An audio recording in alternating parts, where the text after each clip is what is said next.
friends, I welcome you to our channel Vital White Visual. So in this video I'm going to share this cue card and the name of the cue card is describe an art और craft activity। तो हमें describe करने एक art या फिर craft activity दोनों में से एक ही करनी है। फॉर एग्जाम्पल पेंटिंग आती है आर्ट में एंड वुड वर्क आता है क्राफ्ट में, etcetera that you had at school. तो हमें बताना है आर्ट या फिर क्राफ्ट एक्टिविटी जो हमने हमारे स्कूल टाइम में की हो। ये क्यू कार्ड गाइस पास्ट में आएगा और अगर आपको आर्ट के बारे में बोलना है तो हम पेंटिंग के बारे में बोल सकते हैं, फॉर एग्जांपल यहाँ पे मेंशन किया गया है। एंड अगर आपको क्राफ्ट के बारे में बोलना है तो आप वुड वर्क के बारे में बोल सकते हो। सो here we have the bullet points of this cue card. The first one is what you made, मतलब कि आपने क्या बनाया था। पेंटिंग बनाई थी तो पेंटिंग में क्या बनाया था, वुड वर्क बनाया था तो वुड वर्क में क्या, how you made it. The second one is आपने कैसे ये बनाया था, आप हमें बताना होगा कि हमने कैसे इसको तैयार किया। The third one is what it looked like, और ये जब आपने तैयार कर दिया तो किस तरह का लग रहा था, तो हमें ये बताना होगा। The last one is and how you felt about the activity, तो आपको बताना कि आपको इस एक्टिविटी के बारे में कैसा फील हुआ। अगर आपने क्राफ्ट एक्टिविटी की है तो आपको इसके बारे में कैसा महसूस हुआ, और अगर आपने आर्ट एक्टिविटी की है तो आपको इसके बारे में कैसा फील हुआ, आपको लास्ट में ये बताना है। So here we have the sample answer of this cue card. I love both an art and craft activities. मैंने बोला कि मुझे दोनों ही पसंद है आर्ट और क्राफ्ट एक्टिविटीज़, because क्योंकि it is very unique way for us to express our feelings, thoughts and ideas to others। तो मुझे इसीलिए पसंद है क्योंकि ये बहुत एक अलग तरीका है हमारे लिए कि हम अपनी फीलिंग्स को दूसरे के सामने एक्सप्रेस कर सकते हैं, अपने विचारों को और अपने आइडियाज़ को दूसरे के सामने एक अलग वे में बता सकते हैं। I had participated in both an art and craft activities. तो हमने बोला है कि हमने पार्टिसिपेट किया है बोथ, मतलब कि दोनों में, आर्ट में भी पार्टिसिपेट किया, जो आर्ट एक्टिविटीज़ है, जो क्राफ्ट एक्टिविटीज़ हैं उनमें भी हमने पार्टिसिपेट किया है। पर here I am going to talk about an art activity. पर यहाँ पे मैं अभी बताने जा रही हूँ एक आर्ट एक्टिविटी के बारे में विच आई डिड एट स्कूल, जो कि मैंने अपने स्कूल टाइम में की थी। आई रिमेंबर, मुझे याद है, I was in 10th standard, तब मैं 10वीं क्लास में थी। When I did this activity, जब मैंने एक आर्ट एक्टिविटी की थी।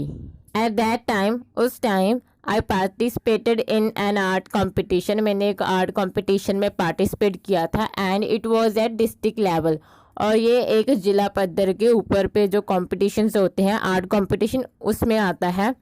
This was held in my school, और ये जो कॉम्पिटिशन था वो मेरे स्कूल में हुआ था। There were some students, वहाँ पे कुछ स्टूडेंट्स थे who came from other schools for this competition with their teachers। तो वहाँ पे कुछ ऐसे भी स्टूडेंट थे जो कि दूसरे स्कूलों से आए थे इस कंपटीशन में पार्टिसिपेट करने के लिए अपने टीचर्स के साथ।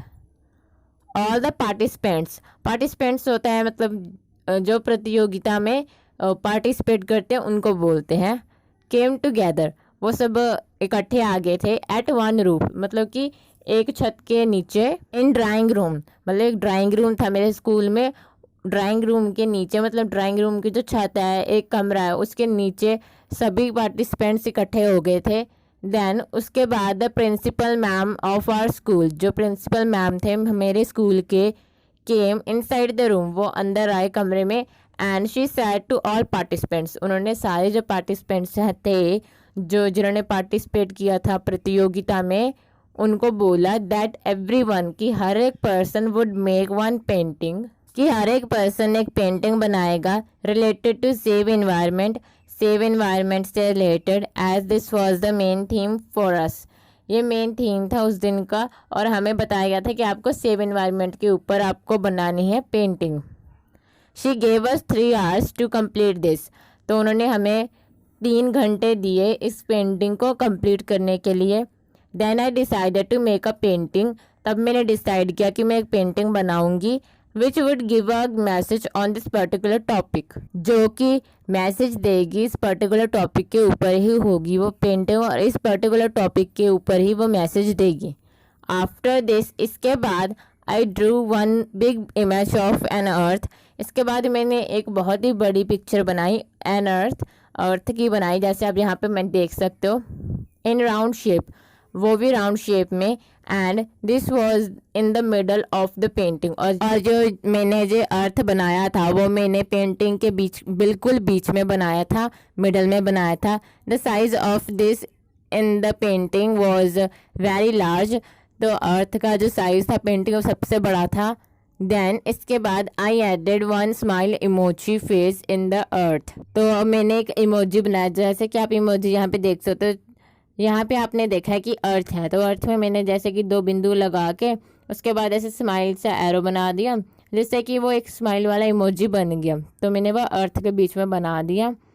I drew 2 hands of the earth, तो मैंने 2 हैंड्स भी बना दिया अर्थ के, जहाँ पे अर्थ है तो 2 हैंड्स, यहाँ एक लेफ्ट में एक राइट में, एक लेफ्ट हैंड हो गया एक राइट हैंड हो गया। In the left and right hand I wrote से नो एंड 2 प्लास्टिक रिस्पेक्टिवली, तो मैंने जो लेफ्ट हैंड था, जो अर्थ का मैंने लेफ्ट हैंड बनाया था उसमें मैंने लिखा से नो, एंड जो राइट हैंड था अर्थ का उसमें मैंने बनाया 2 प्लास्टिक, तो मैंने ये सारे जो अक्षर थे वहाँ पे लिखे, वहाँ पे पेंटिंग के बीच में। I had made this heading in bold letters, जो मैंने ये हेडिंग बनाया वो बहुत ही बड़े अक्षरों में बनाया था, because this was actually highlighting my main idea, क्योंकि यही एक चीज़ थी जो मेरे मेन आइडिया को हाईलाइट कर रही थी। आई यूज ब्राइट वाटर कलर्स, मैंने इसमें ब्राइट वाटर कलर होते हैं जो वो यूज़ किए।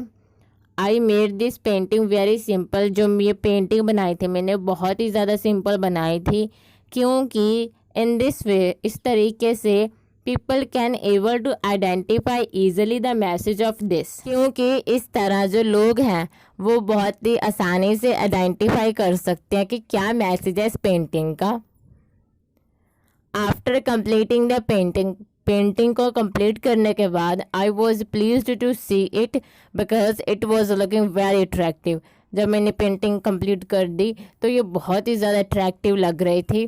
Painting was very eye catching, painting बहुत ही ज़्यादा अच्छी थी, आई कैचिंग थी। And the message was clear and loud, जो मैसेज था वो बिल्कुल क्लियर था और लाउड था। When the result was declared, जब रिजल्ट निकाले गए थे, I was over the moon, मैं बहुत ही ज़्यादा खुश थी। ओवर द मून मतलब होता है बहुत ही ज़्यादा खुश होना। As I got second prize, जैसे कि मेरे को सेकेंड प्राइज़ मिला इसलिए मैं बहुत खुश थी। And certificate in the competition, जो कॉम्पिटिशन था उसमें मेरे को सर्टिफिकेट भी दिया गया। Moreover I was feeling very happy, मैं बहुत ही ज़्यादा खुश फील कर रही थी। As I have a clear message to everyone to save environment, जैसे कि मेरे पास था कि क्लियर मैसेज कि हम सबको इन्वायरमेंट को बचाना चाहिए। It was very good experience for me, ये बहुत ही अच्छा एक्सपीरियंस था मेरे लिए। सो इसलिए this was an art activity that I had done at my school, तो ये वो आर्ट एक्टिविटी थी जो मैंने अपने स्कूल के टाइम पे की थी। That's all for this video guys, thank you for watching this video. अगर आपको ये वीडियो पसंद आती है तो प्लीज़ गाइस लाइक कर दिया करें। अगर आपको कोई भी फीडबैक सेंड करना, कोई भी क्वेश्चन पूछना इस वीडियो से रिलेटेड, तो आप नीचे कमेंट बॉक्स में कर सकते हो। फर्स्ट टाइम विजिट कर रहे हो इस चैनल को तो सब्सक्राइब करना मत भूलना एंड बेल आइकन को दबा देना, जिससे कि आपके पास हर वीडियो को नोटिफिकेशन आपके फ़ोन पे आ जाए। सब मिलते हैं नेक्स्ट वीडियो में guys, bye bye and take care.